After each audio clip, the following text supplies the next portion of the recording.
Hello, kamusta tayong lahat? Nagpapasalamat ako kay Almighty Father. I want to thank my Father, our Father, for continuously taking care of us. So, araw-araw, iniingatan niya tayo, hindi niya tayo pinapabayaan. Meron pa rin tayong mga kinakain sa araw-araw. Meron pa rin oxygen. May mga nakakausap pa rin tayong mga tao. Comfortable pa rin ang buhay ng bawat isa sa atin. Ibig sabihin ng comfortable, hindi man materially na madami, pero yung blessing ni Almighty Father, sapat for the day. So every day na-replenish yung blessing ni Almighty Father. Kaya magpasalamat tayo sa tatay natin at kay Jesus Christ sa kanyang sacrifice on the cross. Dahil siya nagpakilala sa atin kay Almighty Father, kaya nakakalapit tayo sa tatay natin because of Jesus Christ. At si Jesus Christ, He also forgives sins like the Almighty Father. So kaya nga diba last time nabasa natin dito sa Ezekiel, recap muna natin, ano? Ezekiel chapter 10 and 11. So, nabasa natin, di ba dito? Si Jesus Christ, yung man clothed in linen, na sa kanya ibinigay yung power and authority ni Almighty Father. Wala nang iba. So, nabasa din natin dito sa Ezekiel chapter 10 verse 6. Then it happened when he commanded the man clothed in linen, saying, "Take fire from among the wheels, from among the cherubim."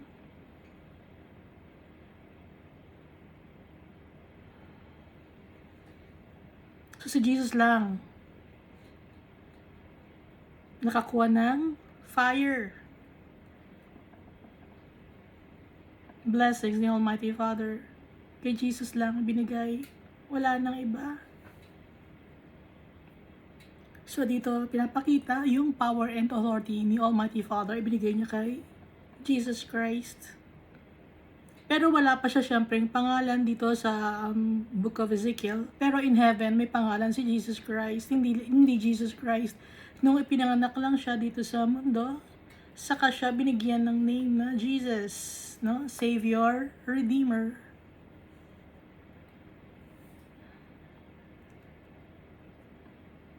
Pero in heaven, sa Book of Revelation, nakita natin nakasulat sa kanya, true and faithful.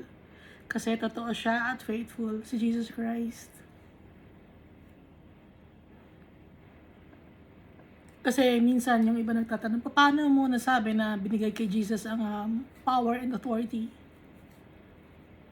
Dito nakita natin sa Ezekiel. Hindi ko rin alam na sabay-sabay tayo nagbabasa ng Bible. Pero if you want to read the Bible on your own, ask God's guidance, no? Lagi nating i-ask yung guidance ni Almighty Father. At tutulungan tayo ni Almighty Father at ni Jesus Christ through the power of the Holy Spirit. Yung Holy Spirit galing sa tatay natin at kay Jesus. Kaya yung Holy Spirit is God also. Kasi ang pinanggalingan, God, si Almighty Father at saka si Jesus.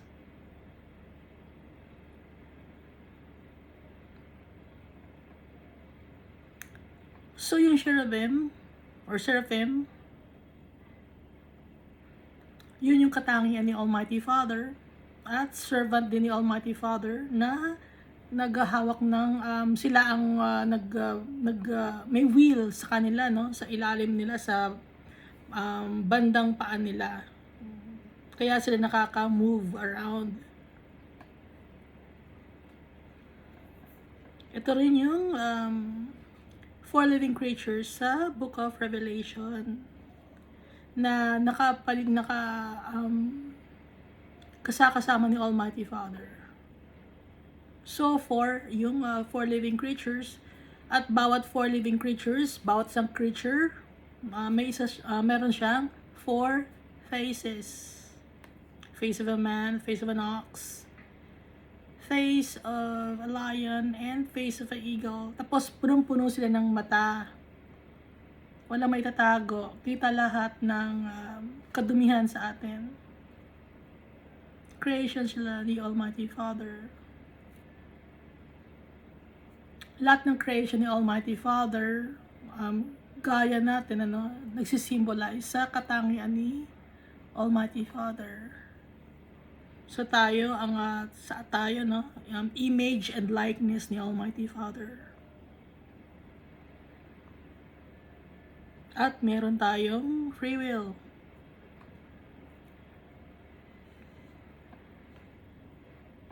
May wisdom and knowledge. Binigyan tayo ng kakayahan na mag-isip ni Almighty Father.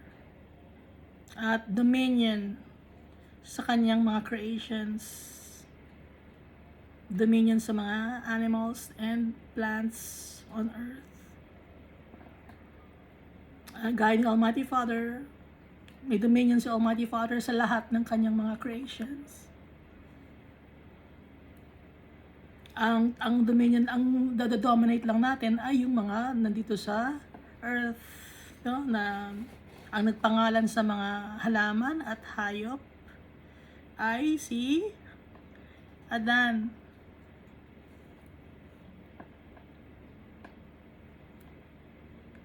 Napakabait ng tatay natin. Galing sa alikabok tayo, sa clay. Diba? We were made from clay. Pero binigyan niya tayo ng hininga, hiningahan niya si Adan. Kaya nakahinga si Adan, naging tao na nagkaroon ng hininga na buhay. So ang nagbigay ng buhay sa atin, si Almighty Father. He gave us life. That's why we are on earth right now. Pero we are not acknowledging Him as our Creator. Kinalimutan natin siya. Kaya dito sa Book of Ezekiel, nagtatampo siya, nagsiselos siya. He's a jealous God. Dahil mas pinapahalagahan ng tao ang mga creation kaysa sa Creator.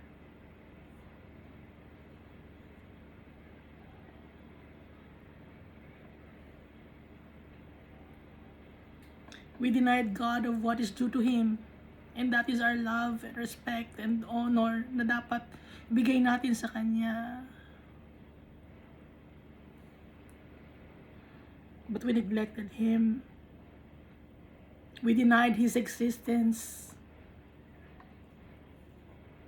by looking sa mga bagay na wala namang kwenta, no?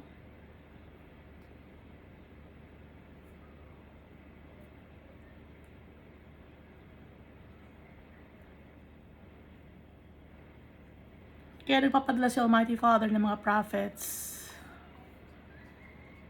to teach people, to tell people what to do, and to tell people that they have sinned. Kaya nagpapadala si Almighty Father ng mga prophets.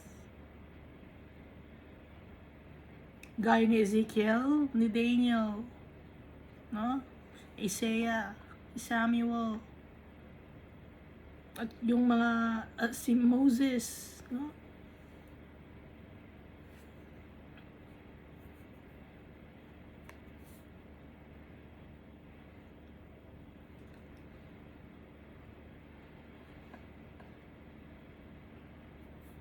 So dito sa Ezekiel chapter 11, verse 12, "And you shall know that I am the Lord, for you have not walked in my statutes, nor executed my judgments, but have done according to the customs of the Gentiles, which are all around you." Mas pinili natin na maki-conform sa mundo na to. yung standard ng mundo na to, mas pinili natin kasi mayayabang tayo, prideful people. Ang gusto ni Almighty Father, nagmamahalan tayong lahat, hindi tayo nagkukompetensya. Like right now, no, merong Olympics, no? Competition yan, di ba? Saan galing yung Olympics? Sa Greece, no? O, tingnan nyo, up to now, yung Hellenistic teaching, meron pa rin, like Greece, galing sa Greece yung Olympics, yung competition. So, after ng competition na yun, ano ang mangyayari sa tao? Nananalo sila ng gold, nananalo sila ng mga money, ng mga properties, yung mga nananalo ng gold, silver, or bronze medal, di ba? But after that, what's next? All is in futile. Baliwala lahat. So, kung makikita nyo lahat ng yung mga past na nanalo ng gold medals, asan sila ngayon? Under the ground. Yung iba under the ground, wala ng buhay. Nasaan sila ngayon? Hindi natin alam if they are in heaven or if they are in the realm of the dead. Kasi hindi importante ang mga bagay na pinagkakaabalahan natin. Ang importante si Almighty Father. Masyado tayong busy, no, sa pagpa-practice, example sa Olympics, practice. Hanggang doon na lang, puro practice, nanalo ka nga ng gold. Pero kay Almighty Father, masaya ba si Almighty Father na ginawa natin? Ang importante sa buhay natin, yung mapasaya natin yung tatay natin, yung creator natin.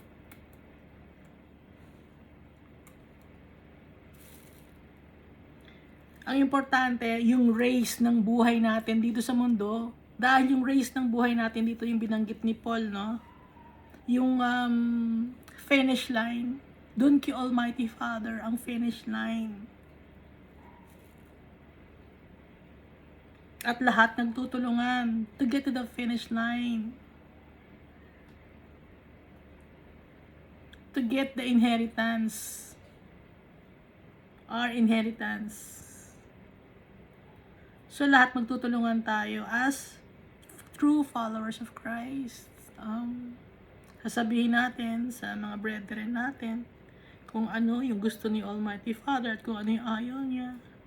I-uplift natin yung brother natin. Instead na makikipagkompetensya ka, you uplift your brothers and sisters.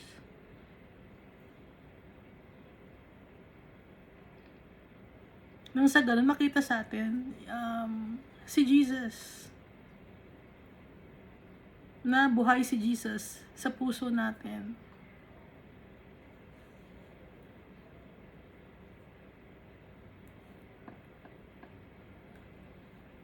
Kaya tayo, as true followers of Christ, hindi tayo makikikonform sa mga bagay dito sa mundo na to. Dahil alam natin na nag-rule sa mundo na to sa ngayon. Kahit na created by the Almighty Father ang mundo na to, ang nag-rule dito, sumakop, ay si Satan ang sumakop ng mundo na to.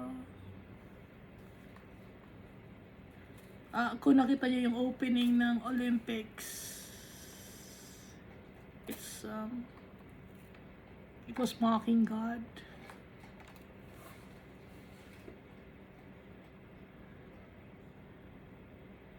Hindi ba kayo nalulungkot na binabastos yung tatay natin? Ako nalulungkot ako, no?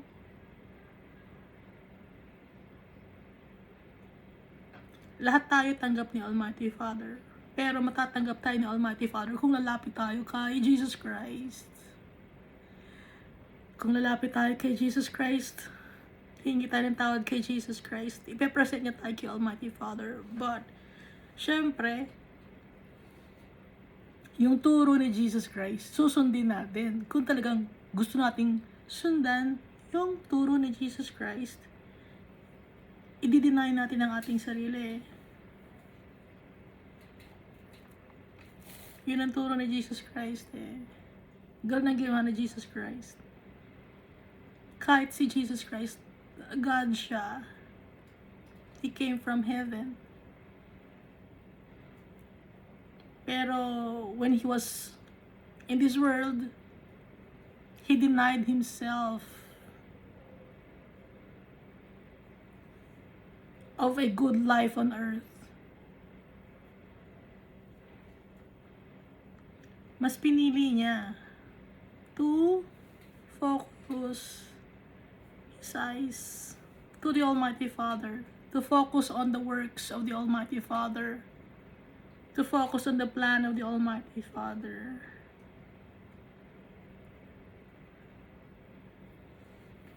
Kaya magpasalamat tayo kay Jesus Christ. Siya yung ating susundan. He's the way, the truth, and the light and life.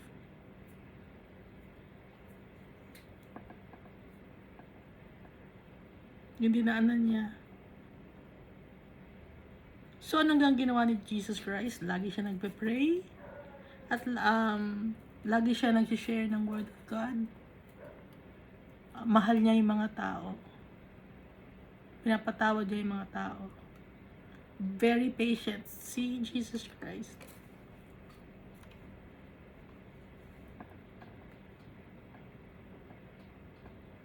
Pero, may mga tao na hindi naniniwala kay Jesus Christ. Up to now, yung mga taong hindi naniniwala kay Jesus Christ, makukuha nila yung kanilang karampatang kaparusahan.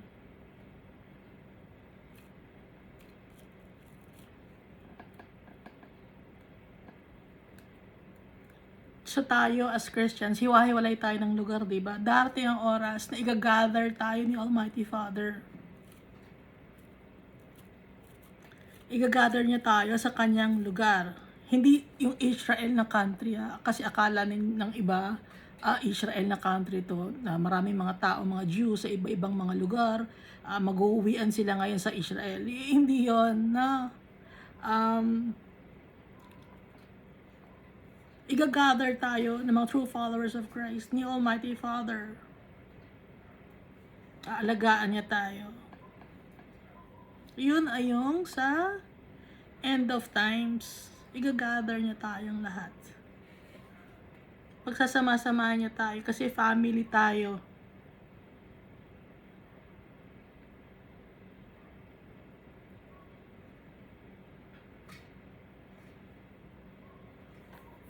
So dito tayo sa Ezekiel chapter 12.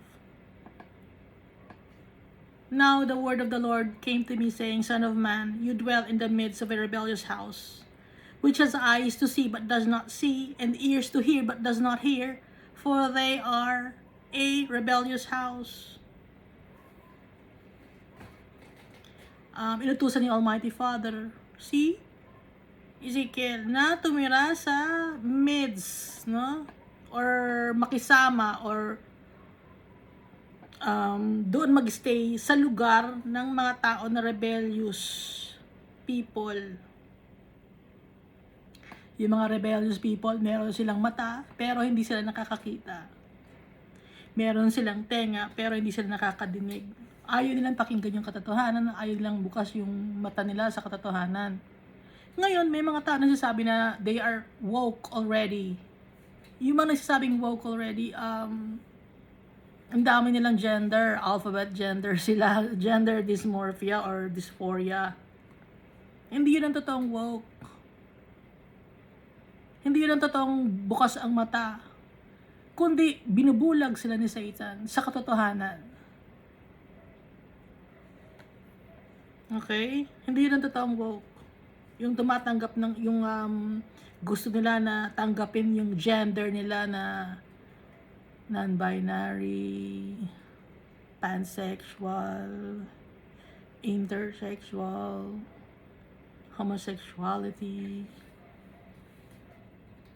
lesbianism, gay. It's abomination in the eyes of God.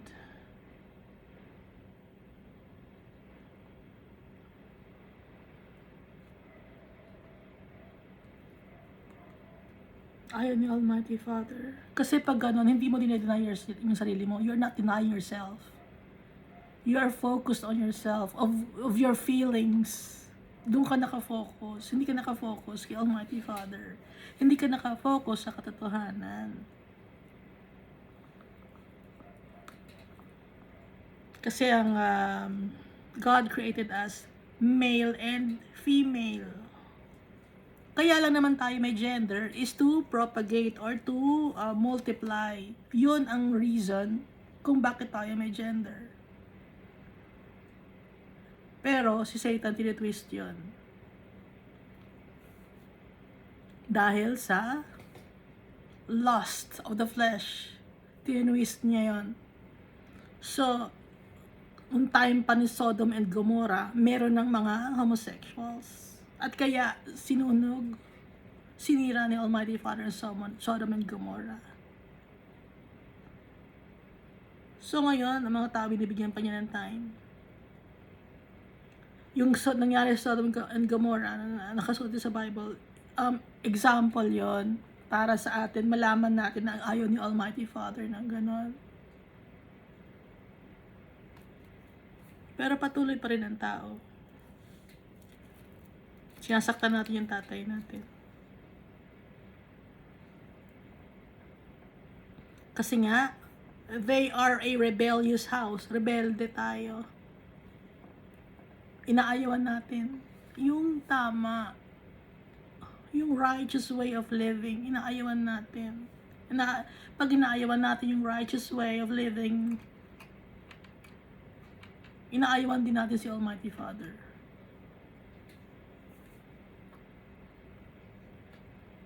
Kasi our God is righteous. Jesus is righteous.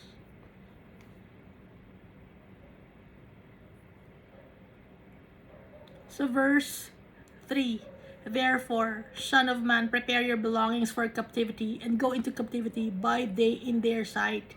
You shall go from your place into captivity to another place in their sight. It may be that they will consider, although they are a rebellious house. So sabi ni Almighty Father, ganito ang gawin mo.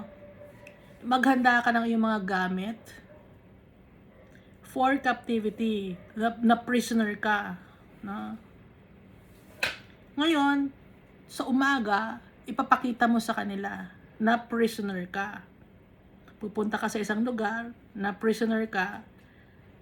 Sa mata nila, kitang-kita dapat nila. Nang sa ganoon, makita nila na sila ay rebellious house. Nang maintindihan nila na sila ay nagrebelde. Hindi sila sumusunod sa tama. Naintindihan niyo ba itong ibig sabihin nito? Ito yung example ni Almighty Father para may visual yung mga tao. Kaya inuutos niya kay Ezekiel na ganito ang gawin. Kunyari, captive ka. Okay? Or prisoner ka. Dalhin mo lahat ng gamit mo sa umaga, makikita nila, dadala mo yung gamit mo, captive ka. Pupunta ka sa isang lugar na captive ka, makikita nila. Para nang sa ganun, magtatanong ngayon sila kung ano yon. Yung prepare your belongings for captivity, it's i-enact mo, no? Or i-execute mo, or ipoportray mo yung kanilang gawain. Ipapakita mo sa kanila yung ginagawa mo dahil ganun sila. Ngayon, gagawin mo ngayon yon. Okay? Ipoportray mo. Sabi ni Almighty Father, by day, you shall bring out your belongings in their sight. Sa umaga, ilalabas mo yung iyong mga gamit. Dapat makikita nila na ilalabas mo yung mga gamit.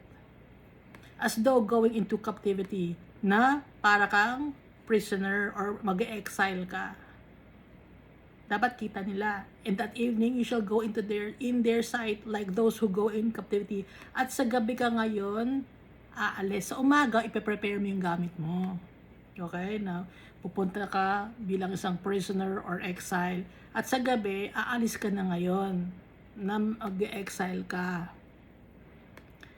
Tapos, dig through the wall in their sight and carry your belongings out through it. Maghukay ka ng dingding sa kanilang paningin. Harapan nila mismo, makikita nila naghuhukay ka ng dingding or wall. Carry your belongings out through it.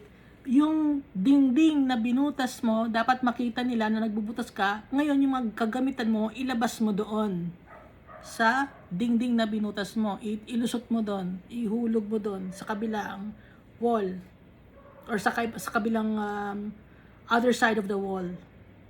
In their sight you shall bear them on your shoulders and carry them out at twilight. You shall cover your face so that you cannot see the ground, for I have made you a sign to the house of Israel. Sa paningin nila, no? Buhat-buhat mo sila sa iyong mga balikat. At inilalabas mo sila sa gabi. Tatakbang ko ang iyong mukha para hindi mo makita ang iyong lalakaran. Dahil ginawa kitang sign sa mga Israelites. Yun ang utos ni Almighty Father kay Ezekiel. So dito sa verse 7, so I did as I was commanded. Ang hirap ng pinapagawa ni Almighty Father kay Ezekiel, no? So I did as I was commanded. I brought out my belongings by day, as though going into captivity. Gusto ko lang malaman ninyo, no, na hindi nakikita ni Ezekiel si Almighty Father. Vision. Okay? Pero yung harapan, hindi. Vision, nagpe-pray si Ezekiel. So, nire-reveal ni Almighty Father kay Ezekiel to. Baka kasi akala nyo harapan na nakikipag-usap. Pangkaraniwang tao rin si Ezekiel, pero pinili ni Almighty Father si Ezekiel na maging prophet niya. Si Almighty Father ang pumipili. Hindi nagpilit si Ezekiel. Hindi siya nag-request, pwede gawin akong prophet, gusto ko maging prophet. Wala, hindi. Si Almighty Father ang nag-assign. So, ganoon nga ang ginawa ni Ezekiel. So I did as I was commanded. I brought out my belongings by day, as though going into captivity. And at evening, I dug through the wall with my hand. I brought them out at twilight, and I bore them on my shoulder in their sight. So, ganoon nga ang ginawa ni Ezekiel. Sa umaga, pinakita niya na naglabas siya ng mga gamit niya. Tapos sa gabi, kinuha niya yung mga gamit niya, buhat-buhat niya, nakikita ng mga tao, ng mga Israelites. Tapos nagbuta siya ng wall, at dun sa wall na yon, inihagis niya yung other side ng wall, no, nung place na yon, yung mga gamit. Sinisimbolize yon na yung mga gamit niya, yun yung mga Israelites. Nabuhat-buhat niya sa kanyang mga balikat na inilabas niya sa kabilang lugar, sa butas ng wall. And in the morning, the word of the Lord came to me, saying, sa verse 8, Son of man, has not the house of Israel, the rebellious house, said to you, what are you doing? Tanong ni Almighty Father. Nung kinabukasan ng umaga, kinausap siya ni Almighty Father. Ano ang sabi sa iyo ng mga Israelites, ng mga rebellious people? Hindi ba nagtanong sa iyo kung ano ang ginagawa mo? Verse 10, say to them, thus says the Lord God, this burden concerns the prince in Jerusalem and all the house of Israel who are among them. Ito ang sasabihin mo sa kanila, sabi ni Almighty Father. Itong burden na to, itong mga gamit na to, symbolic yan, ano, yung gamit na dadala ni Ezekiel. Itong mga gamit, itong burden na to, concerns the prince in Jerusalem and all the house of Israel who are among them. Say, I am assigned to you. Sabihin mo sa kanila, as I have done, so it shall be done to them. They shall be carried away into captivity. Gaya ng ginawa ko, sabihin mo sa kanila, na binuhat ko yung mga gamit na yon, na at tinapon sa sa kabilang wall as a captives or prisoner or ma-exile, sila rin ganun ang mangyayari sa kanila. Sila ay i-carried away into captivity. They will go into exile as captives. Alam niyo naman yung captives, no? Mga preso. And the prince who is among them shall bear his belongings on his shoulder at twilight and go out. They shall dig through the wall to carry them out through it. He shall cover his face so that he cannot see the ground with his eyes. I will also spread my net over him, and he shall be caught in my snare. I will bring him to Babylon, to the land of Chaldeans. Yet he shall not see it, though he shall die there. I will scatter to every wind all who are around him to help him, and all his troops, and I will draw out the sword after them. So, dito sa verse 12, may binabanggit na prince, and the prince who is among them shall bear his belongings on his shoulder at twilight and go out. Sino yung prince? Sa John 14:30, sabi ni Jesus, I will not say much more to you, for the prince of this world is coming. He has no hold of me. So, ang sinasabing prince dito, ni Almighty Father, ay masamang prince to, no? And the prince who is among them, yung kanilang leader, siya ang magbe-bear ng bigat, mga pasanin. They shall dig through the wall to carry them out through it. Siya ang magiging dahilan kung bakit sila magiging preso or captives. Yung prince, yung namumuno sa kanila. He shall cover his face so that he cannot see the ground with his eyes. Magiging bulag siya. Kasi may takip yung kanyang muka. Kaya yung kanyang lalakaran, hindi niya makikita. Hindi niya alam ang kanyang ginagawa. I will also spread my net over him, and he shall be caught in my snare. Huhulihin ko siya, sabi ni Almighty Father. Dadaling ko siya sa Babylon, to the land of the Chaldeans. Yet he shall not see it, though he shall die there. Hindi niya malalaman na paparusahan ko siya, pero mamamatay siya doon. Sabi ni Almighty Father. I will scatter to every wind all who are around him to help him.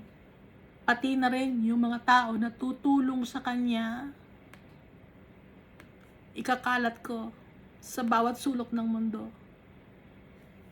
And all his troops and I will draw out the sword after them. At yung mga tao na kanyang mga soldiers, papatayin ko.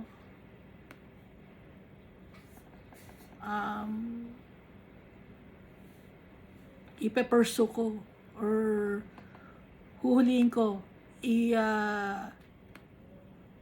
Ipe-pursue. Ano may Tagalog ng pursue? Hahabulin ko yung mga tao na kakampi niya.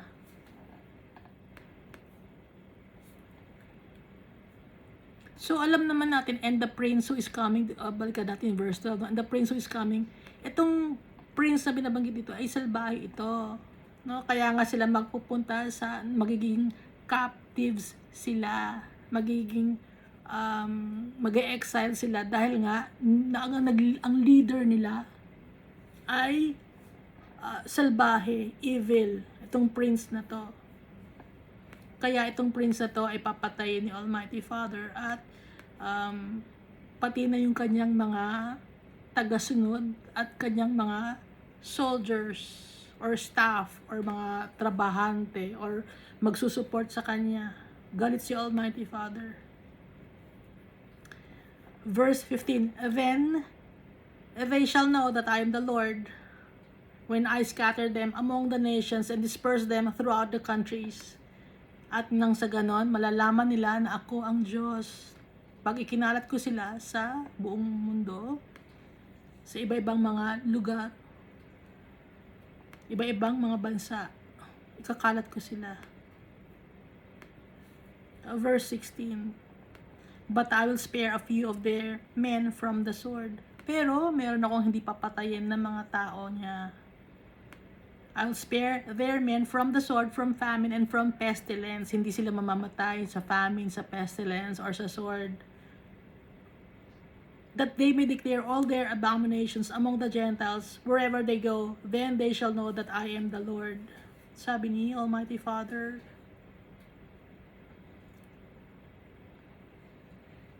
Nang sa ganon, yung kanilang mga kasamaan, i-acknowledge nila, tatanggapin nila na ginawa nila. Kaya hindi ko sila papatayin. Aaminin nila yung kasalanan nila sa ibang mga tao. Nang sa ganon, malalaman ng ibang mga tao na ako ang Diyos.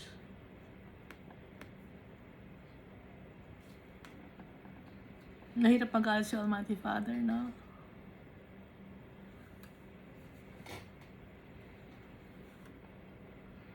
Kasi King of Kings, Lord of Lords, Almighty Father, Creator. Mahirap magalit. Powerful. Bakit pinapagalit pa natin yung tatay natin? Hinayaan natin siya magalit. Kaya siya nagalit kasi nasasaktan siya. Hindi natin siya pinapansin. Nagre-rebelde tayo sa kanya. Kaya siya nagagalit. Mahal niya tayo. Gusto niya tayong ituwid. Pero yung ayaw nating makinig. Ano ang gagawin kung ayaw nating makinig? Itutuwid niya tayo. Tuturuan niya tayo ng leksyon. Moreover, the word of the Lord came to me, saying, Son of man, eat your bread with quaking and drink your water with trembling and anxiety. And say to the people of the land, Thus says the Lord God to the inhabitants of Jerusalem and to the land of Israel, They shall eat their bread with anxiety and drink their water with dread, so that her land may be emptied of all who are in it, because of the violence of all those who dwell in it. Kainin mo yung bread nang may takot, pati yung tubig na nanginginig ka pa at may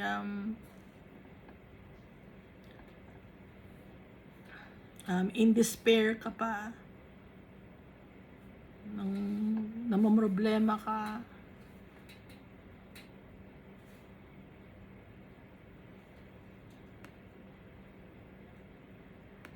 Dahil yung mga Israelites, ganun ang mangyayari sa kanila. Kakainin nila yung bread nila, may takot sila, iinom sila, takot din sila. Dahil walang peace sa kanilang lugar. Puro violence ang mangyayari. Puro pighati, kapahamakan, it will lead to waste.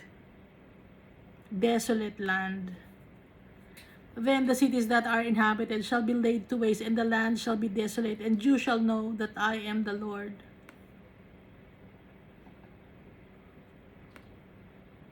Nakakalungkot, no? Pag nalulungkot pa kayo pag binabasa ninyo. Di ba kayo nalulungkot? Dapat nalulungkot tayo. Kasi malungkot si Almighty Father. Hindi siya natutuwa. Hindi siya natutuwa na paparusahan niya tayo. Na may mga taong masasaktan. Hindi natutuwa ang tatay natin. Disappointed siya.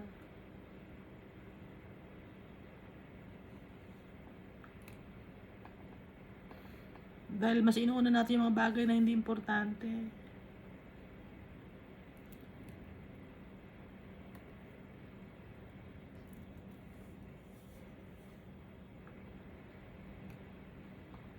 Yung mga kasama ni Almighty Father in heaven, mahal na mahal siya. Yung mga angels, yung mga cherubim, mahal na mahal siya. Tayo na mga tao, mahal na mahal niya, pero tayo, hindi natin siya minamahal.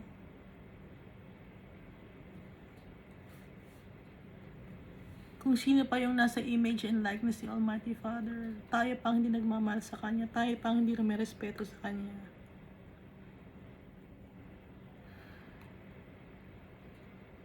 Kaya ganito na lang yung galit ni Almighty Father.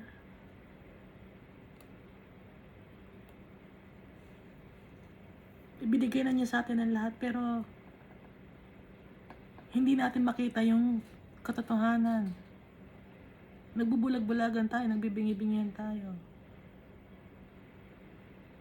Mas sinusunod natin yung gusto ng kaaway kaysa yung gusto ng tatay natin.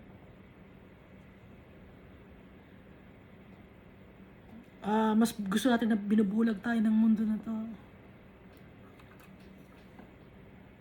Na temporary lang. Nakakalungkot, no? Nakakaawa tayong mga tao. At naawa si Almighty Father sa atin, pero kailangan niya tayong turuan. Para malaman natin na siya yung Diyos, makapangyarihan sa lahat. Verse 21. And the word of the Lord came to me, saying, Son of man, what is this proverb that you people have about the land of Israel? Which says, the days are prolonged and every vision fails. Sabi ng Almighty Father, nagtatanong siya, Ezekiel, ano tong sinasabi ng mga tao, ng mga Israelites, ng mga na ang matagal pa ang buhay sa mundo na to, at lahat ng mga vision ay hindi nagkakatotoo.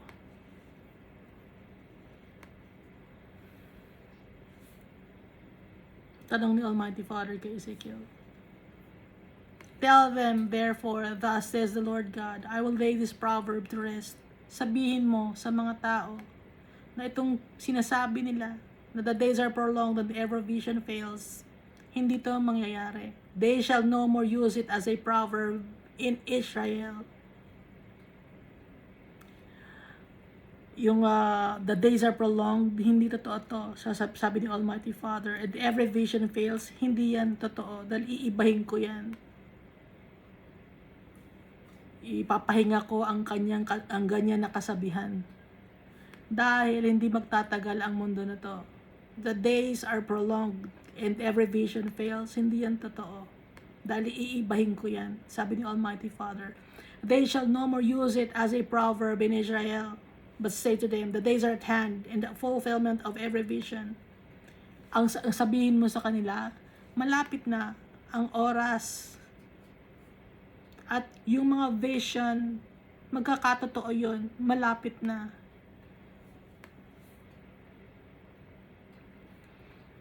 Kasi yung mundo ngayon, ang daming plano up to year 2050, 2070, year 3000, ganon.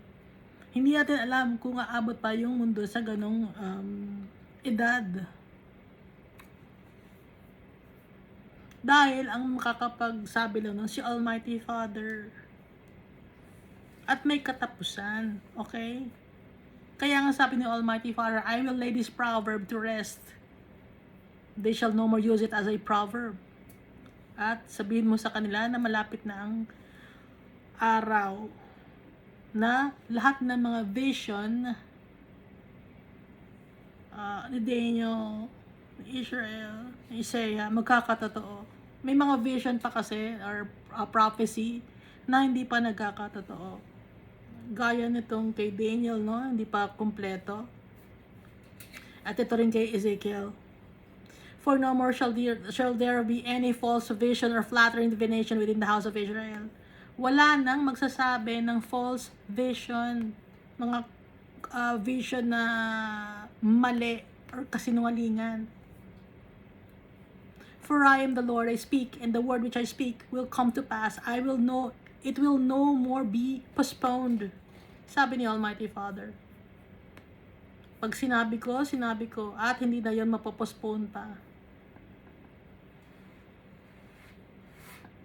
Psalm 135 verse 6, whatever the Lord pleases, He does, in heaven and in earth, in the seas and in all deep places.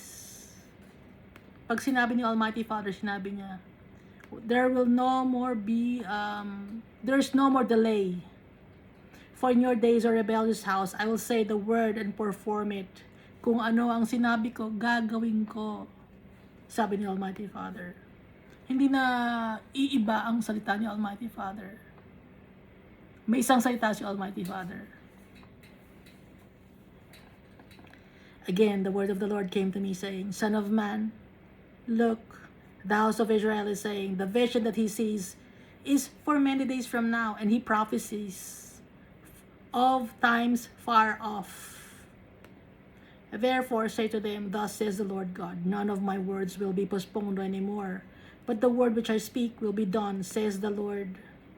So dito sa Revelation chapter 10 verse 6, and he swore by him who lives forever and ever, who created the heavens and all that is in them, the earth and all that is in it, and the sea and all that is in it, and said, there will be no more delay.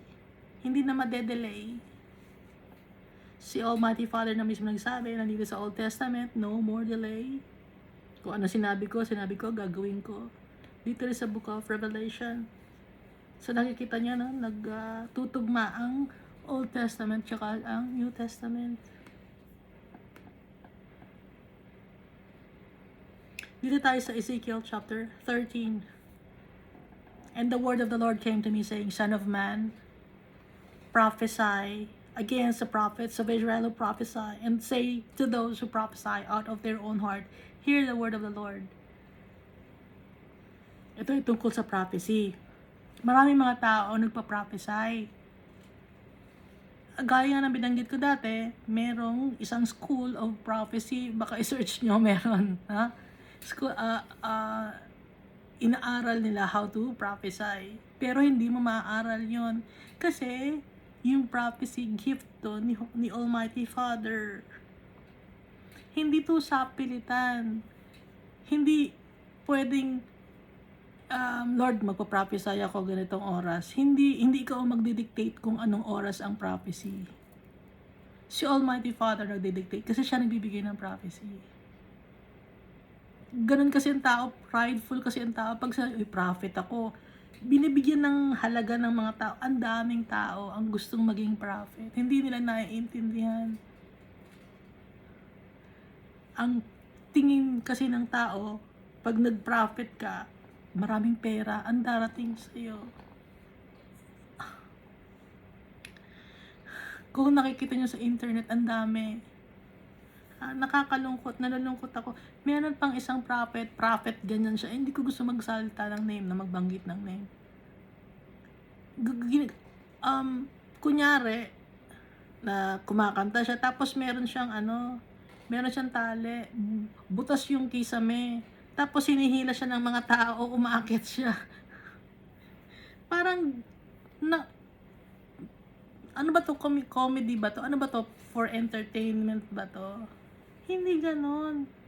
Meron pang isang nagpa-prophesy na lalaki, may isang babae, sabi ng lalaki, may sakit ka sa ganyan. Hindi ganon ang prophecy.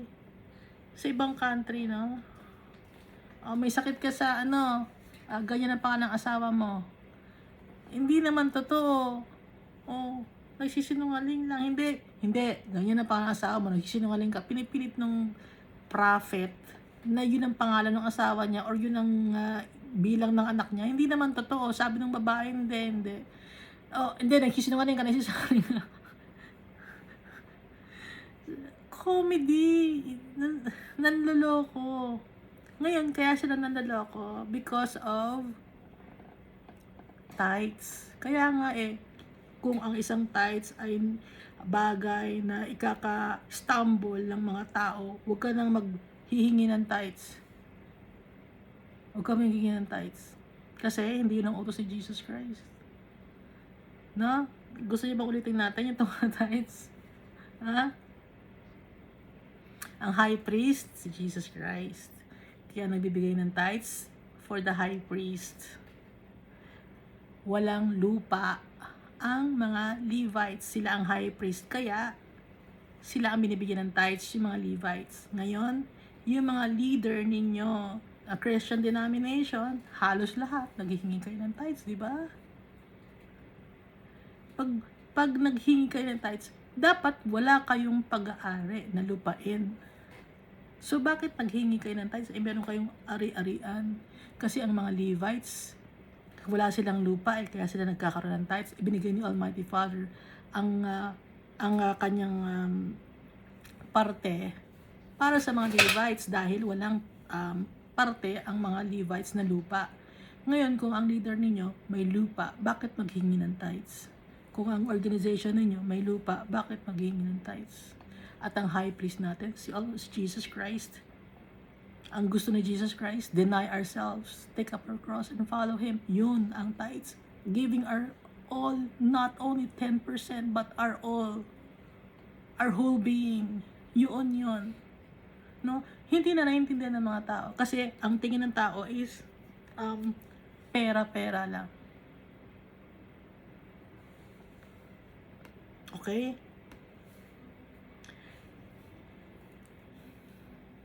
Napunta tayo doon kasi yung mga nagpa-prophesy, gusto nila pera. Verse 3, Thus says the Lord God, woe to the foolish prophets who follow their own spirit and have seen nothing. Na mga nagsisinungaling, na mga foolish prophets, nagsisinungaling, okay? At saka there is a thin line between prophecy and yung fortune telling, ganon. May mga ganon kasi, na mga prophet na yayaman ka, ganon. Yayaman ka, ganon ang mangyayari sa buhay mo. Hindi prophet yon kasi pag ganon, hindi yung will ni Almighty Father ang sinasabi, kundi ang sinasabi ng mga prophet na yun ay para lang sa lupa na to, para sa mundo to. Ang totoong prophet, yung galing kay Almighty Father na nasasalita, na nakabase, may basihan, Bible. Kaya lagi tayo magbabasa ng Bible. Okay? Ang basihan lagi, Bible. Nasa Bible ba yung sinasabi niya? Yun. Kaya ina-encourage ko kayo to read the Bible para malaman niyo yung tunay na prophet. Kasi ang tunay na prophet, encourage kayo to read the Bible and to pray.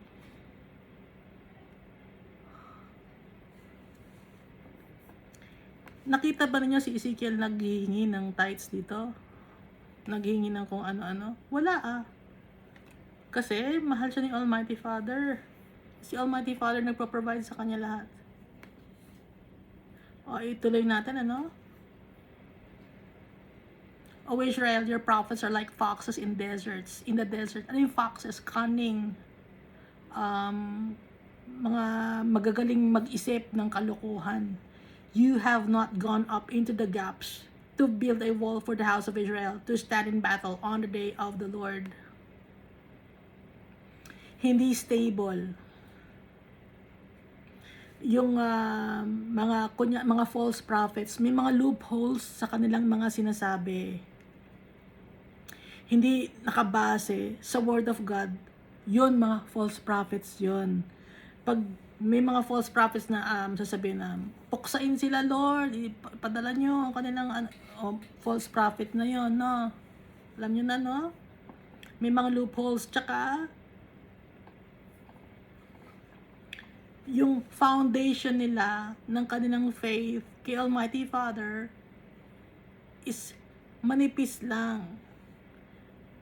Okay? Manipis lang yung foundation nila. Yung kanilang pananampalataya. Ituloy natin, O Israel, your prophets are like foxes in the deserts. You have not gone up into the gaps to build a wall for the house of Israel to stand in the battle on the day of the Lord. Mahina ka. Sabi, no? Mahina. Yung mga foolish prophets.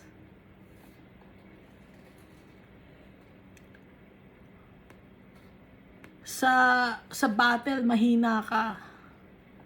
You don't stand firm. Sa verse 6, they have envisioned futility and false divination. Ang nakikita nila, mga bagay na hindi maimportante at peke. No? Napaka-shallow lang, mababaw lang ang pagtingin ng mga false prophet. Gaya nga ng sinabi ko kanina, na ang tingin lang ay dito lang sa mundo na to, na yayaman ka, gagaling ka. Oh, ganun ano. Ganun lang ang sinasabi. Pero yung deeper knowledge and wisdom about the Almighty Father, hindi nila alam. Binabasa ko kayo ng Bible ha. Inuulit ko na.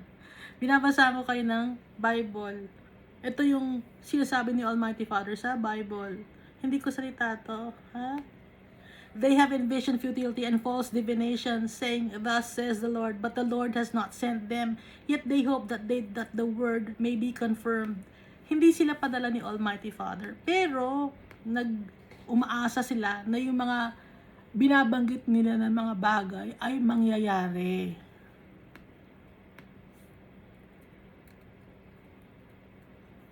Have you not seen a futile vision? And have you not spoken false divination? You say the Lord says, but I have not spoken, sabi ni Lord.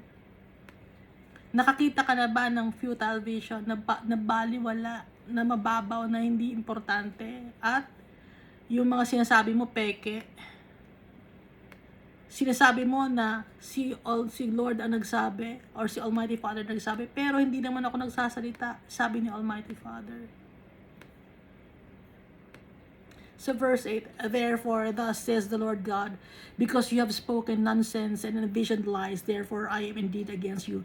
Ngayon, sabi ni Almighty Father, dahil nagsasalita ka ng walang kakwenta-kwenta, at nakikita mo puro mga kasinungalingan, galit ako sa'yo. Hindi ako para sa'yo. Ayaw ko. Dahil nagsisinungaling ka. Sabi ni Almighty Father. So, makikita natin ang false prophet dahil ang mga sinasabi niya, nonsense. Gaya nung nakita ko nga sa YouTube na ang sabi, 5 ang asawa mo. Pero hindi naman totoo, or ganyan ang pangalan mo, ganyan ang sakit. Hindi naman totoo, nonsense and envisioned lies. Nag-iimbento lang. Kasi yung totoong prophet galing sa salita ng Diyos, nagme-mesh, sumasakto sa kung ano ang sinasabi ni Almighty Father, gaya nung sa the book of Revelation, si John the Evangelist or John the Beloved, sumasakto sa vision ni Daniel, na sumasakto rin sa vision ni Ezekiel, na base rin sa book of Genesis, Exodus, Leviticus, sumasakto lahat, no? Si Jesus, yun na. Tsaka yung mga false prophet, sinasabi nila na sila yung padala ni Almighty Father, no? Mas nagiging bida pa sila kumpara kay Jesus. Naalala yun? Mas nagiging bida, mas itinataas pa nila yung sarili nila kaysa sa name ni Jesus. Yun yung false prophet. Itinataas nila yung pangalan nila kaysa kay Jesus.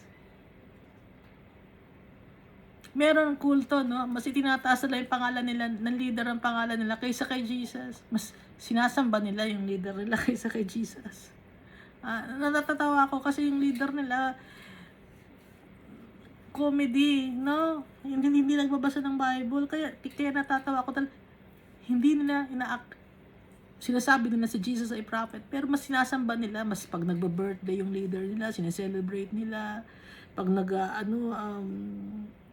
nagsasara ng kalye or buong country sineselebrate yung birthday ng leader nila, pero pag birthday ni Jesus or yung tungkol kay Jesus, ayaw nilang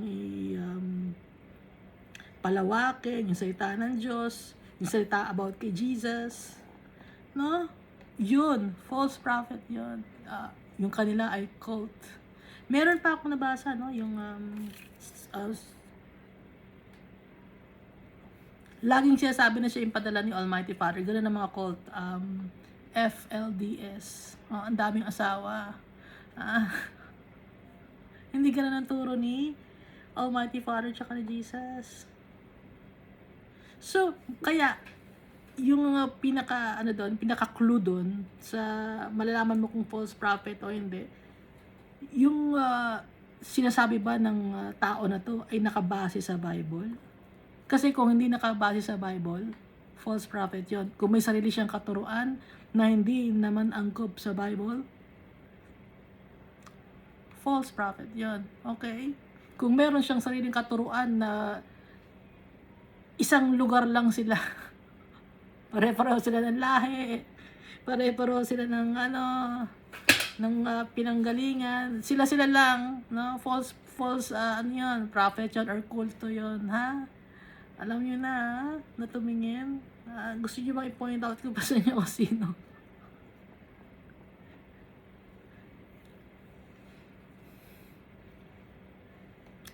Kaya kung hindi nakalagay sa Bible, huwag niyong i-acknowledge. Kaya nga kayo, ini-encourage ko, magbasa ng Bible on your own. Para matuto din kayo. Ha? Ako rin, natututo rin ako everyday. Kaya binabasa ko kayo ng Bible. Kasi natututo din ako. Nakikilala ko lalo si Almighty Father. Lumalalim ang pagkakakilala natin sa tatay natin. Kagaya dito, yung galit pala niya, sobra na yung galit ni Almighty Father. Kasi nga, nasasaktan na siya. Binabaliwala natin siya. Kaya ito pinagsasabihan niya tayo na yung false prophet nagtotalk ng nonsense. Nang hindi, na wala na sa kanyang salita. Lumayo na sa salita ni Almighty Father. Yon, talking nonsense yon, okay? At nakaka-envision ng lies na ganitong oras darating si Jesus. Merong ganon. Ganitong panahon darating si Jesus. Ikaw alam mo, si Jesus nga hindi niya alam eh. Gusto ko sabihin ganon. Ha? Alam ninyo? Buti pa yung leader ninyo, alam, kasi si Jesus, hindi niya alam eh. Kasi si Almighty Father lang magsasabi kay Jesus kung kailan siya ang second coming niya, tas kayo alam ninyo. Oh. Gusto kong pinipigilan ako ni Jesus, tsaka ni Almighty Father. Inamin ko, pinipigilan ako, ha? Pinipigilan ako mag-comment, tinuturuan ako ni Almighty Father na magkaroon ng self-control. Kasi si Jesus hindi siya ganon. Okay? Hindi ganon si Jesus na nakikipagtalo. Hindi si Jesus nakikipagdebate. Kung magsalita si Jesus, isang beses lang. Kaya nga di ba pag inuulit niya, hindi niya ba ako naiintindihan? Sabi ni Jesus, hindi niya ba ako naiintindihan? Kaya pag may mga hindi naiintindihan, di ba nabasa natin sa Matthew, Mark, Luke, John, sinasabi ni Jesus, hindi niya hanggang ngayon ba, hindi niya pa rin ako naiintindihan? Kasi nga, si Jesus, kung magsalita siya, isang beses lang, hindi niya inuulit, hindi siya nakikipagdebate. Gusto niya yung tao maintindihan. Ganon si Jesus. Napakabait. Tinuturuan ako ni Jesus na tsaka ni Almighty Father. Pero kasi minsan pag may mga ganong comments sa internet about kay Jesus, tsaka nasasaktan ako. Gusto kong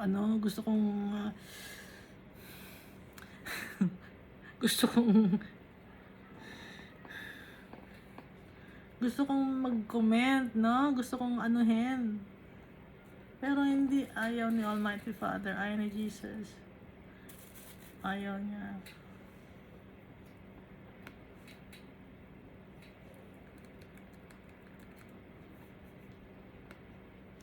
So, balikan natin to. Because you have spoken nonsense and envisioned lies, therefore I am indeed against you, says the Lord God. My hand will be against the prophets who envisions futility and who divine lies. Mga nagsasalitaan ng mga kasinungalingan. They shall not be in the assembly of my people. Hindi sila kasali sa aking mga council or sa aking mga tauhan.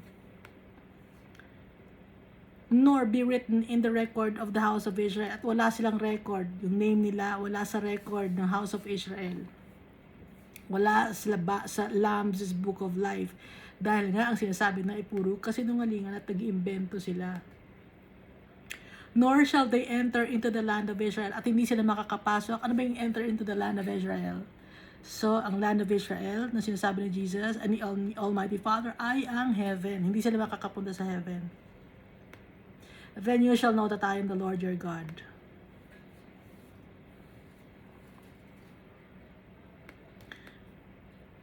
So, yung word na, or yung lugar na Israel dito, hindi to yung country na Israel, kundi yung heaven, no? Ang eternal kingdom ni Jesus Christ. Hindi makakapasok ang mga nagsasabi ng kasinungalingan at nag-iimbento ng mga kung ano-anong katuruan. Baka sabi niya, may mga religion o yung religion kasi, si Constantine, pinagmix niya lahat ng religion ng mga tao or beliefs. Isinama niya ang Christianity. Ngayon, anong mangyayari sa kanila?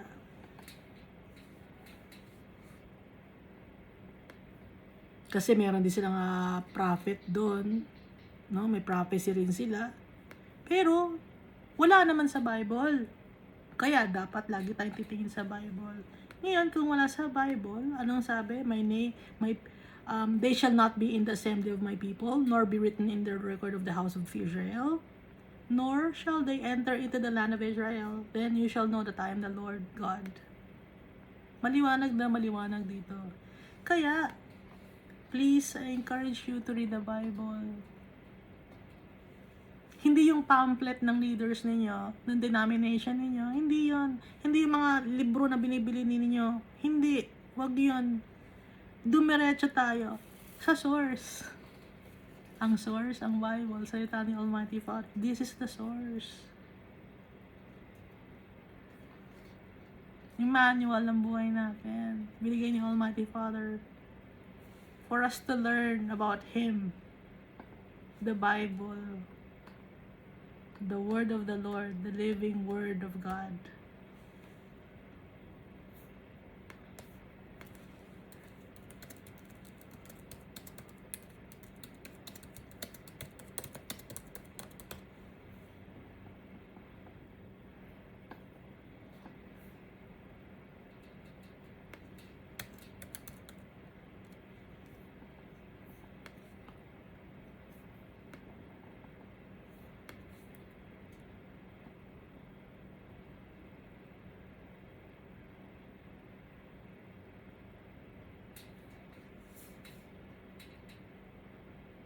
So yung mga sulat naman ni Paul, it's from Jesus Christ.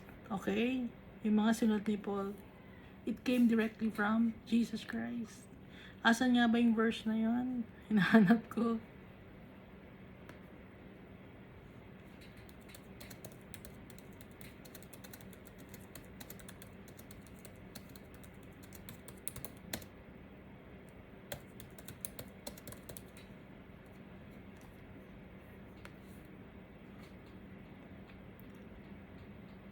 Hindi ko kasi kabisado eh.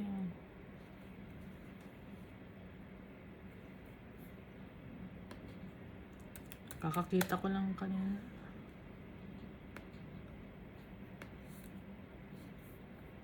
Diba ito?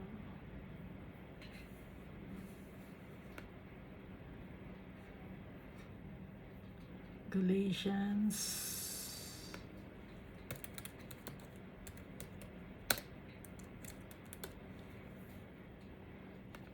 Ito, sabi ni Paul.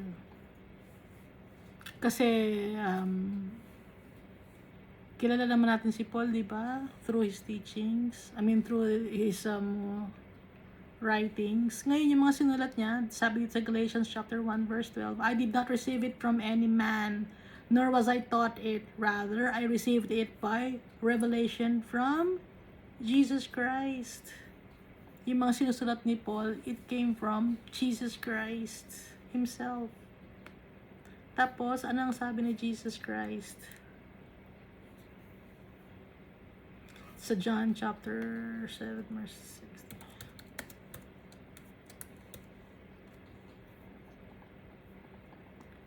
So Jesus answered them, "My teaching is not mine, but His who sent me." So yung teaching ituturo sa atin ni Paul, galing yun kay Jesus Christ. Ngayon, si Jesus Christ, saan kaninong galing yun? Kay Almighty Father.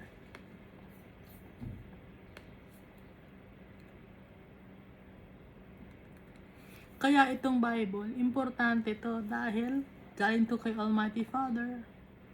Na, yung New Testament naman, nirelay naman ni Almighty Father kay Jesus Christ. Kaya magbasa tayo ng Bible. Dito tayo sa verse 10 ng Ezekiel chapter 13. Because they have seduced my people, saying peace when there is no peace, and one builds a wall, and they plaster it with untempered mortar. Say to those who plaster it with untempered mortar, that it will fall. There will be flooding rain, and dew of great hailstones shall fall, and a stormy wind shall tear it down. Marami kasing nagtaong gusto natin ng peace on earth. May peace na ang mundo. Sabi, di ba? Nagkakaroon ng contest na naman, no? Pagandahan. Ano lang gusto niya? Peace on earth. Mga beauty contest. Gusto ng sa pagandahan ng mga beauty contestants or beauty pageant nang gusto nila ng peace on earth, pero sila mismo may competition. Paano magkakaroon ng peace kung may competition? Papagandahan. Tapos yung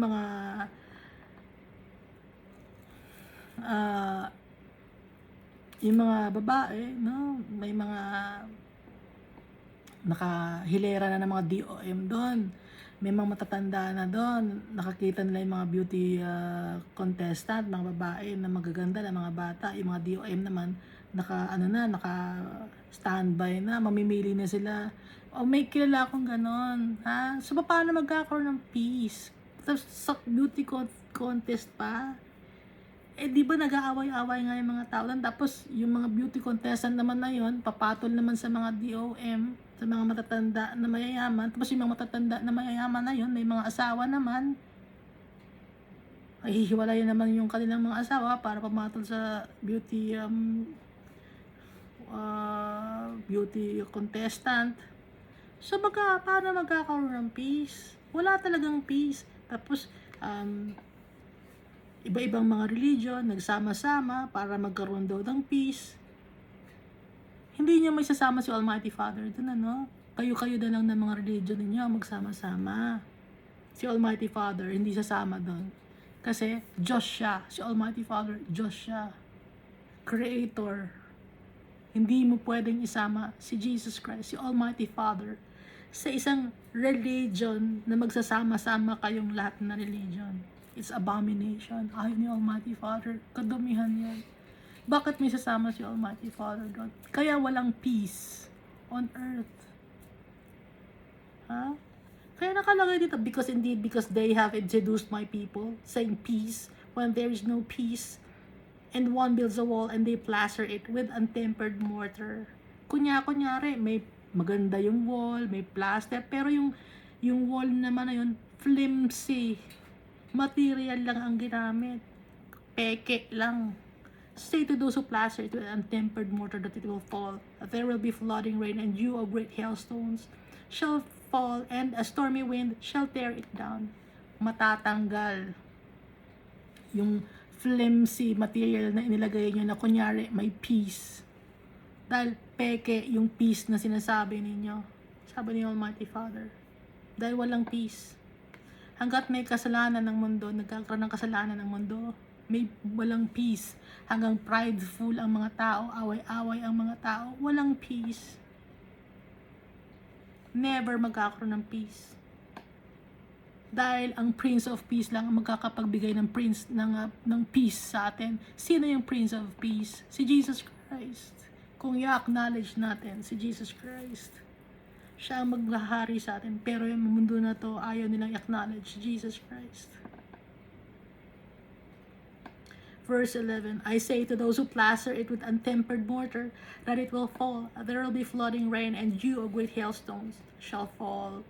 And a stormy wind shall tear it down. Surely when the wall has fallen, it will not be said to you, where is the mortar with which you plastered it? Mawawala, madidisintegrate. Yung kapekean, mawawala yun.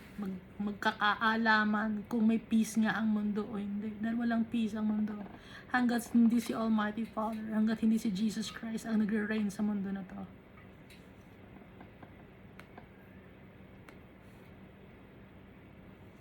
So verse 30 naman, therefore, thus says the Lord God, I will cause a stormy wind to break forth in my fury. Sa galit ko, sabi ng Almighty Father, magkakaroon ng stormy wind to break forth in my fury, and there shall be flooding rain in my anger, and great hailstones in fury to consume it. Sobrang galit ni Almighty Father. Flooding rain, great hailstone, stormy wind.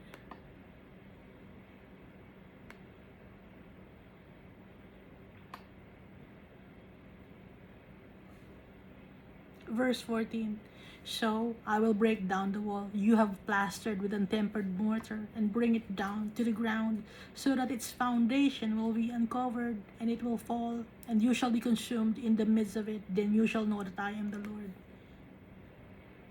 I-expose ni Almighty Father ang katotohanan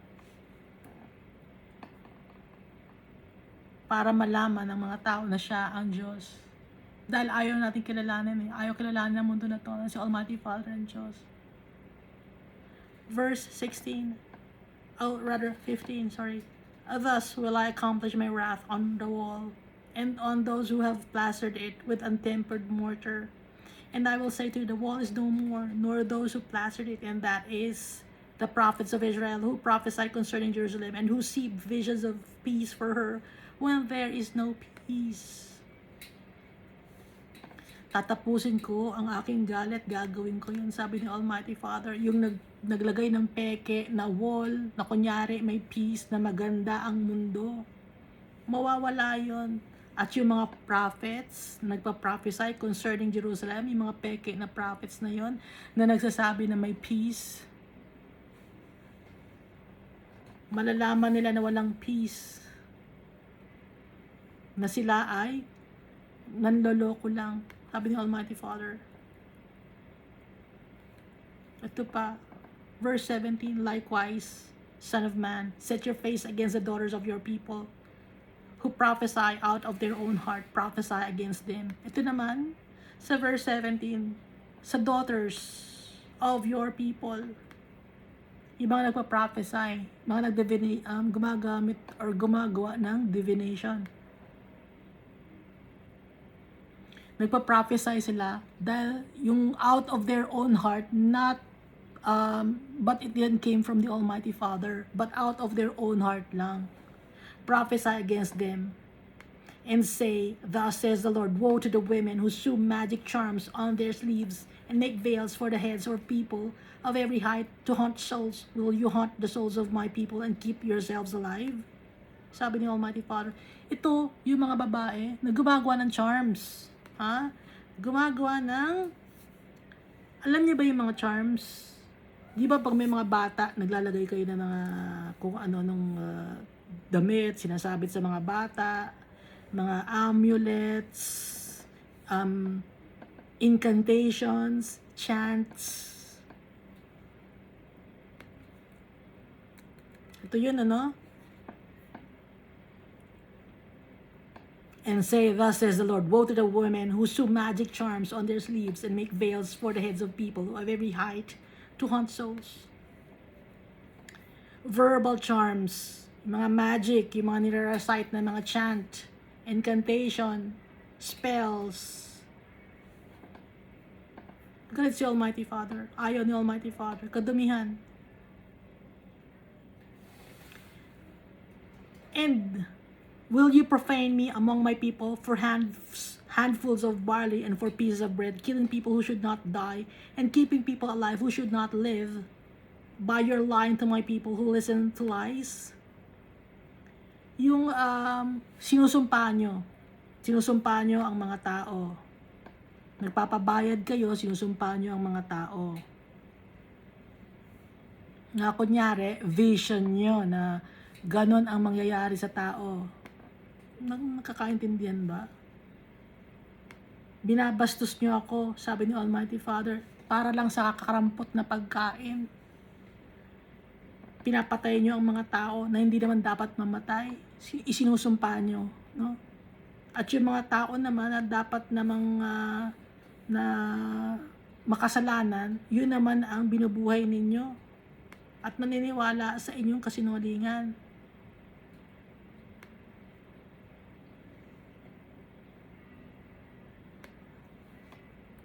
God is the Almighty Father. Therefore, thus says the Lord God, behold, I am against your magic charms, which you hunt souls like birds. Magic charms, maliwanag na maliwanag dito. Magic charms. Ayon ni Almighty Father. Amulets. Ano ba yung mga bagay na amulets? Yun lang ba yung amulets na, oy, kasi may nakita ako bala, no? Hindi ako mamamatay dito. Mayroon akong daladalang bala to. Itong bala na to, kahit barilin ako, hindi ako mamamatay. Binindisyonan na ito sa bundok ng Banawe. Ganon. Meron akong marka sa katawan ko. Sasabihin ng mga, hindi ako mamamatay, may marka sa katawan ko, may dasal ako, may libro ako, libreto, pamphlet, na binabasa ko yun gabi-gabi. Oh. Dati meron kaming kasama sa bahay, no? Naging Christian siya. Pero prior to that, nakita ko yung may sing-sing siya. Inilalagay niya sa tubig, binababad niya sa tubig. After niya ibabad sa tubig yung sing-sing niya, kaya tanggal niya yung sing-sing niya, iniinom niya yung tubig. So, ano niya yun?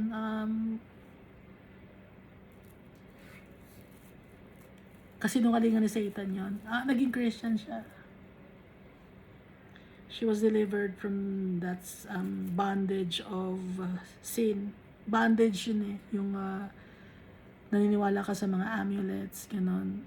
Sometimes yung mga amulets na magaganda, made of gold, ang korte, palaka, korte, dragon. Alam naman natin ang dragon, nagsisimbolize nun, ay si Satan. So huwag na kayo mag-dragon, ano? Ha? Si Satan yun, yung dragon. Sa isang, ano bang religion yun, na pinapahalagahan nila yung dragon. Si Satan yun. Alam naman natin, di ba? Nababasa natin. Usually, mga Chinese, Japanese, Korean, no?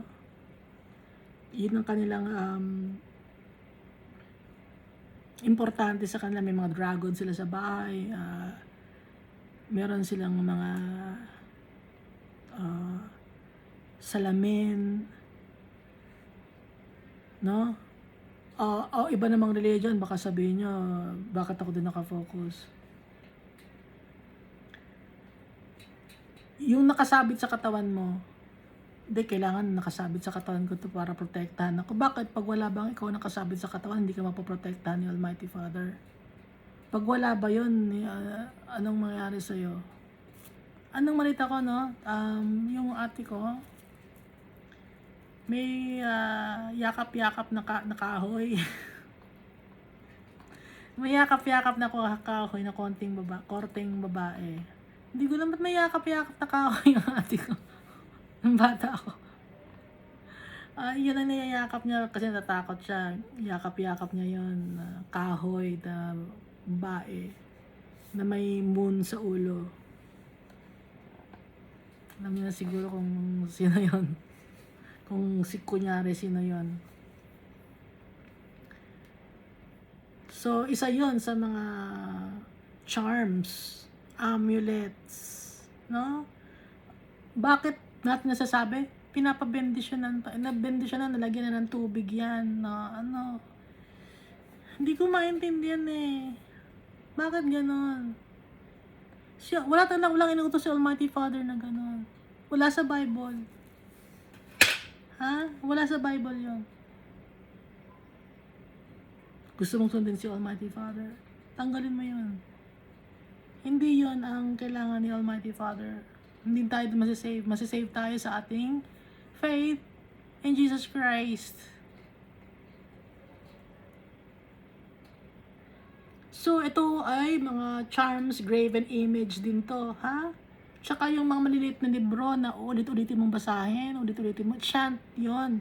Dati may kakilala ako, no? Kasi nga na-scam ako dati. Sabi niya, ito i-chant mo to. Malaki ang na-scam sa akin dati, no? Paggawa ng gasolina.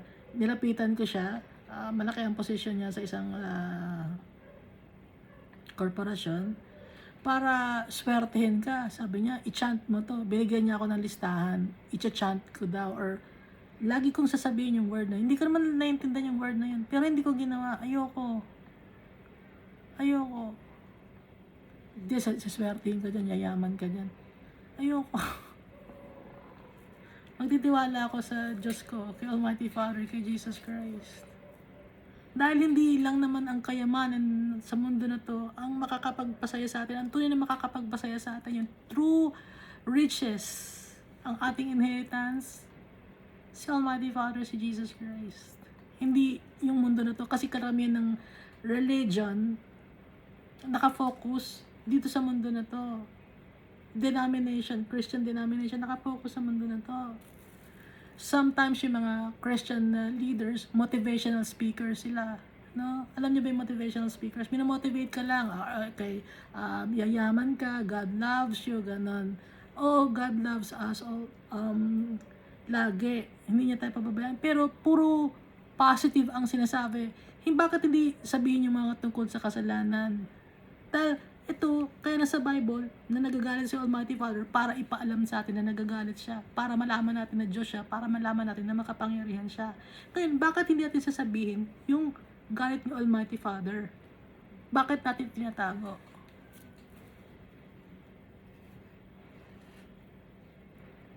Kasi baka may masaktan ng mga ibang tao. Masasaktan ng ibang tao. Pero yung sakit na nararamdaman ni Almighty Father, babalyawalain natin. Kasi masasaktan niya ibang tao. Mas bibigyan natin importansya ibang tao kaysa sa kay Almighty Father. Hindi. Mas importante si Almighty Father kahit sino. Napaka-selfish natin.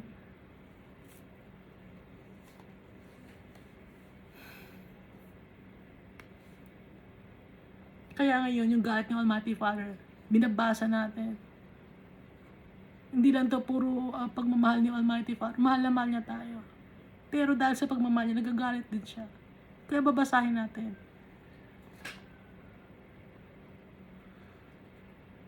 Hindi na parang you want your itching ears want to hear, no? Yung mga bagay na that your itching ears want to hear. Hindi lang yun.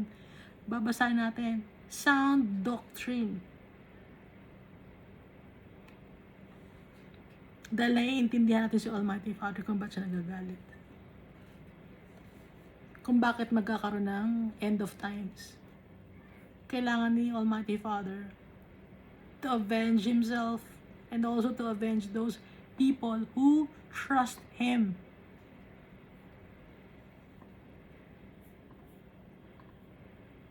Madami na mga Christians ang pinatay.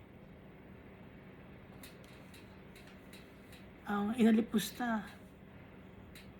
Bibigyan ng justice ni Almighty Father ang mga tao na faithful sa Kanya.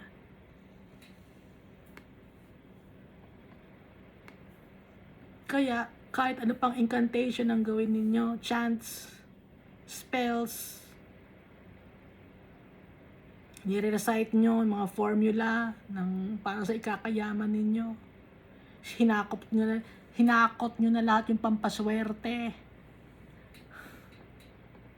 Ano ba yung mga itsura ng mga pampaswerte to? Jade to, swerte yan. Hinakot nyo na lahat. Hindi yon.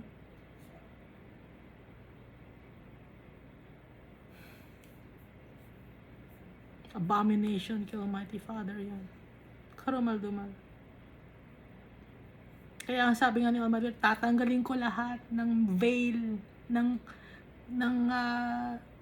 kadumihan, ng tatakip ng katotohanan. I-expose ko ang katotohanan. Sabi ni Almighty Father, I will also tear off your veils and deliver my people out of your hand. And they shall no longer be as prey in your hand. Then you shall know that I am the Lord. I-expose ni Almighty Father ang katotohanan. Kasi si Almighty Father, He is all for the truth. And He is the truth. Just like Jesus. Verse 22, because with lies you have made the heart of the righteous sad, whom I have not made sad. Napakabait ni Almighty Father. Dito sa verse 22 sabi niya, dahil sa inyong kasinungalingan, yung puso ng mga tao na gumagawa ng tama, pinapalungkot ninyo. Hindi ko sila ginagawang malungkot. Sabi ni Almighty Father, whom I have not made sad. And you have strengthened the hands of the wicked. Pero kayo, pinapalakas ninyo ang mga taong salbahe. So that he does not turn from his wicked way to save his life. Pinapalakas nyo ang loob, ng mga taong salbahe. At nang sa ganon, hindi siya magbago. Lalo pa siyang nalulog sa kasalanan, hindi niya masasave ang kanyang life. Hindi siya magkakaroon ng eternal life. Kung gano'n ang mangyayari, therefore, you shall no longer envision futility nor practice divination. Nang sa ganon, hindi na kayo makakapagsalita ng kalokohan or kapekean or kababawan at makakapag-practice ng fortune telling, prediction. For I will deliver my people out of your hand. Tatanggalin ko ang aking mga tao sa inyong mga kamay. And you shall know that I am the Lord. Sabi ni Almighty Father. Binanggit na lahat dito ni Almighty Father. Pati yung mga nagbibigay, yung mga false prophet, yung mga babae na nagchat-chant, false divination. Ayan ni Almighty Father.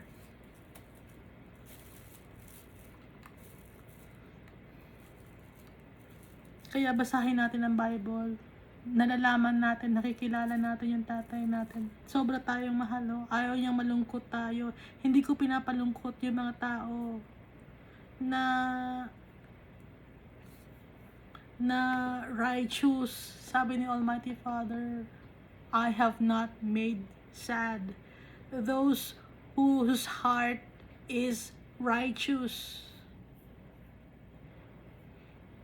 Pero kayo, yung mga wicked people, lalo pa ninyong pinapalakas. Iniinggaan nyo pa ninyo na gumawa ng mali. At sa pangyayaring yun, mapupunta sila sa eternal damnation.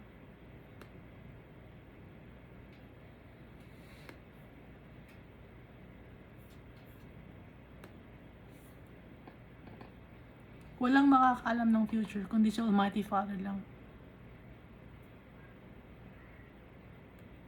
Si Almighty Father, alam niya ang future. Tapos na ang mundo na to para kay Almighty Father. Natapos na niya. Napagdesisyon na ni Almighty Father. Ginawa na niya ang lahat. Alam niya kung sino ang kanya. Kaya tayo, patuloy tayo magpe-pray. Para hindi mawala ang name natin sa Lamb's Book of Life. Magpe-pray tayo kay Jesus Christ. Jesus, huwag mong tanggalan yung name namin sa Book of Life.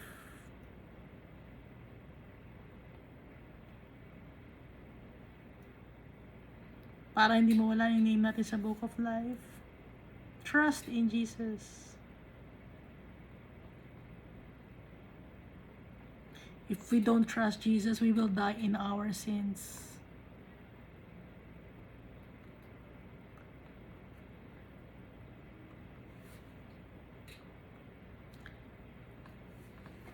Kaya, kaya nababasa natin yung galit ng Almighty Father. Kasi mahal niya tayo. Kasi kung hindi niya tayo mahal, hindi siya magagalit. Baliwala sa kanya. Pero kaya siya nagagalit kasi mahal niya tayo. Gusto niya tayong ituwid. Kaya sasabihan niya tayo. Masakit yung mga sinasabi sa atin, no? mga kasalanan natin. Masakit. Pero tatanggapin natin kasi kasalanan natin. Aaminin natin, magpapakumbaba tayo. Dahil tayo ay creation lang ni Almighty Father. Gawa lang tayo sa alikabok. Pero kahit gawa tayo sa alikabok, binigyan tayo ng importansya, ginawa tayo ni Almighty Father in His image and likeness. Yung pa lang na yun, image and likeness. Magandang ano na yun. Blessing na yun sa atin. Yun pa lang, we were created in His image and likeness.